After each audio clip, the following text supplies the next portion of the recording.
Hi, hello everyone, and welcome back to the channel.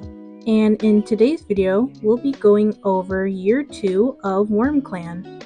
So let's jump right into our 2 new Starclan residents. And I will preface this by saying I am not happy with one of the cats that has joined Starclan, and you will see quickly why I'm not happy about it. Of course, if you haven't seen year 1, I would advise you to watch the first episode of this series. So the 2 cats you see me drawing right now are the warriors PatchouliSpeckle and Hazel Mallow.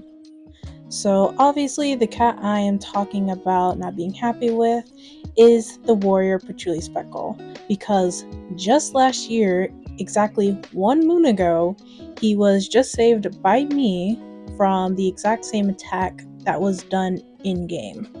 That's a big reason why I drew him in this kind of angered expression and puffed up state, because I was just more or less mad at myself that I let him get killed in-game again than him actually being mad about his own death.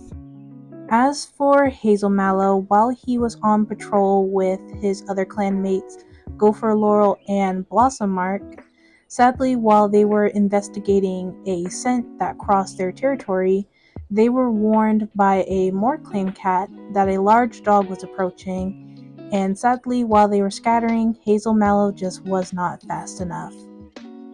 And I was very surprised when I saw just how much of an impact Hazel Mallow's death left on the clan, and you'll see which cats I am talking about later on in the video.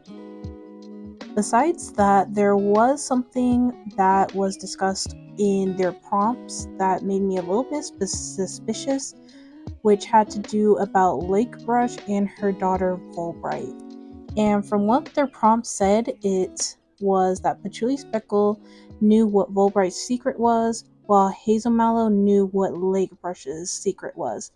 And I'm not sure if they had anything to do with the cat's death, but I am curious about what their secrets were. Because of those 2 prompts, I did try and keep an eye on both she-cats, but from what I could see, there wasn't anything too suspicious going on, but I will further elaborate on that for each cat. So, of course, we are now on to the living residents. As per usual, we'll be starting with the leader GoldenStar, and from what I've written down, the only thing she's done is argue with a cat from WORMCLAN and fought a big dog, which is why she is currently injured. While for the cat next to her, we have the elder LakeBrush, who was bitten by GoldenStar for disobeying at some point, and I'm not sure what exactly she did to deserve the punishment, but I do wonder if that has anything to do with her known secret that I just brought up. Funny enough, while also being in the same medic den with the cat she just injured, I was looking through their prompts at some point and I noticed that GoldenStar was having a good day, despite getting glares from LakeBrush. As of now, I am a bit concerned for LakeBrush only because her bite wound has recently become infected, so I really hope nothing bad's happened, because if so, we might have our first Dark Forest resident. Not sure if that'll necessarily be LakeBrush herself due to her unknown secrets, or even GoldenStar herself for technically killing a cat, but that is GoldenStar and LakeBrush. Now for the clan couple. And it seems like there is a bit of a misstep between both cats, because I noticed through prompts that I'm not sure it was the same year. It was 2 different years, and first it was BlossomMark, who was staying near WORMCLAN and was very interested in meeting up with this different cat, and it seemed like later on IceFeather did the same. I wasn't sure if this is because both cats are maybe in a cross-clan relationship with another cat, or if there's something else going on. But besides their possible cheating, I did write down that IceFeather had comforted DappledPaw during a patrol, who you will meet at the very end of the video, and I also wrote that BlossomMark had kept a piece of fur from Larch Kit and added it to her nest, which I found pretty creepy, but I don't know if that was some other kind of sentiment. I am not sure. But that is IceFeather and BlossomMark. So next up we have the medic FalconNudge and I just headcanon wise I have it where they're pretty close, but their partner RavenSwipe. And of course they are not taking the death of Hazel Mallow very well. It was more RavenSwipe than anything, but I did notice there was a prompt from Hazel Mallow himself where he warned FalconNudge of something, so I'm not sure if FalconNudge is necessarily in trouble, though I do believe so, just because of the next cat I'm drawing. But besides that, I did take note that FalconNudge did have the want of an apprentice, and RavenSwipe had actually been upset with IceFeather's duties as deputy and believes they are a terrible deputy at that. And she is not the only one with that opinion, and we'll get into who also shared the same opinion later. But besides that, that is FalconNudge and RavenSwipe. Now on to our first new face in WORMCLAN, and we have Vervain, who was a previous loner who was found by IceFeather and RavenSwipe. And I noticed throughout multiple medic patrols, she is a bit jealous of the other cats and their ability to have visions, and I'm kind of frightened by that because I notice she gets very angry and she doesn't know how to hide that anger for prompts. But in the later moon, she did interpret an omen, and I was curious on what exactly she saw, but of course the game does not give you further information.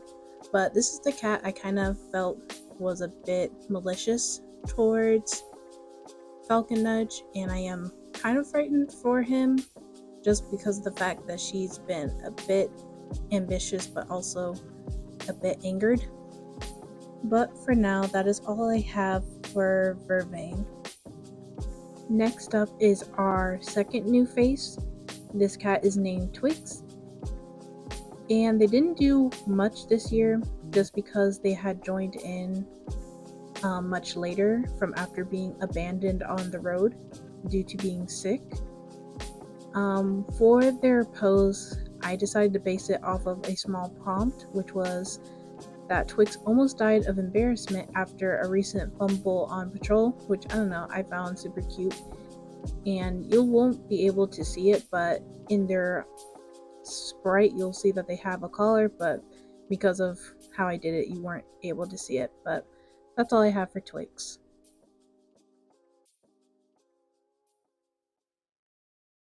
As for IcyMoor, all I had written down for her this year is that she disappeared and came back with a collar, which you'll see in the drawing, along with the fact that she was caught breaking the warrior code.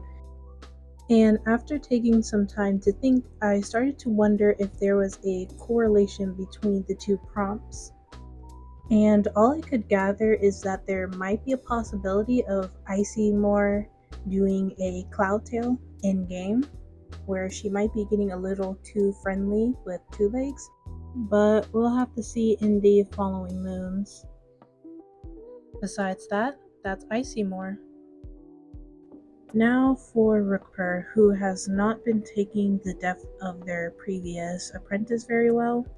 All I had down for their notes was that they were wondering if FalconNudge had any prophecies, and I also headcanon that they turned very cold after the death of Hazel Mallow, because I had noticed that was changed from last year, which was Lonesome.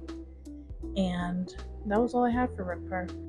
Though I was curious if the reason why they were so interested in prophecies was because of the slight possibility that how Hazel Mallow would have been involved. I'm not sure, but that's all I had for them. So that's RookPurr. Now on to the suspicious cat herself, VoleBright, and her sister GopherLaurel.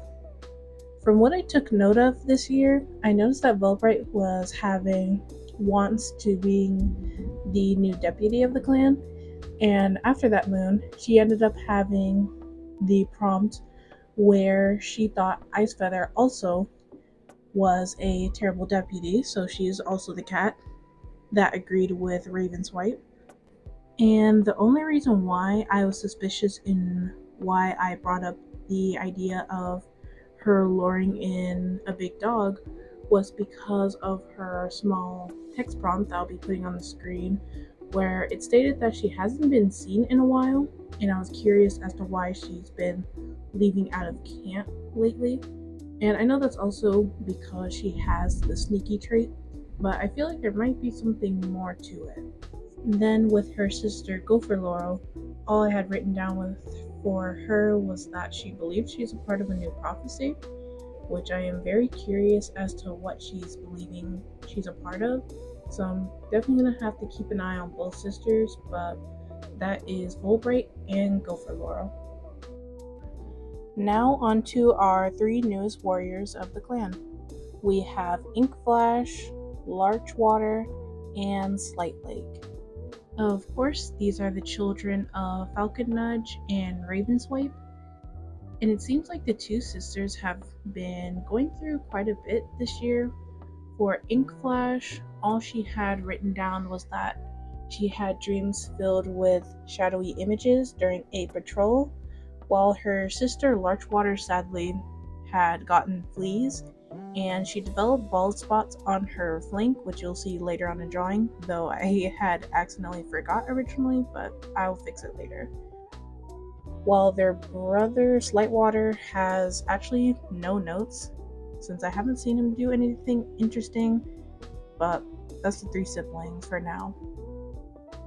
Also, just small mini addition, this has nothing to do with the game, but for whatever reason, I was having quite a bit of trouble drawing them, and I think that's just because I keep having them all on the same layer, and that's just how I do it now, because I know last time whenever I kept trying to do each individual cat, that just makes me burnt out. But yeah, they were giving me a lot of trouble this year. Now for the last cat of the clan, we have DappledPaw, who I brought up earlier, and they were an abandoned kitten that was found at 5 moons old by IcyMoor and GoldenStar, and is actually being mentored by GoldenStar. And I didn't do this yet in game, but I have decided, like off screen, that I was gonna have GoldenStar actually adopt DappledPaw, just because it seemed like she adored the small apprentice like a lot, to the point where she wanted to mentor the kitten. So I was just gonna make it official in game. And as of now, I believe that DappledPaw definitely took title of my favorite sprite character so far. And that's just because I've always liked bangled cats, so you can see I put a little bit more effort into drawing his character and his face than out of the whole clan, but that's just how I did with this year. And now we have made it to the end of the video. Sorry for any audio issues. I am still trying to work with this mic. I've been trying to fix any audio levels, but I am still not used to doing talkovers and commentary. And I also forgot to mention in the video, I actually changed the style of the eyes. I don't know why, but at some point in the middle of the video, I just for something just clicked and I completely changed the style, which you'll see in the actual images themselves are different from the Speedpaint, but that's all I had. Thank you again for making it to the end of the video, and I hope to see you in year 3.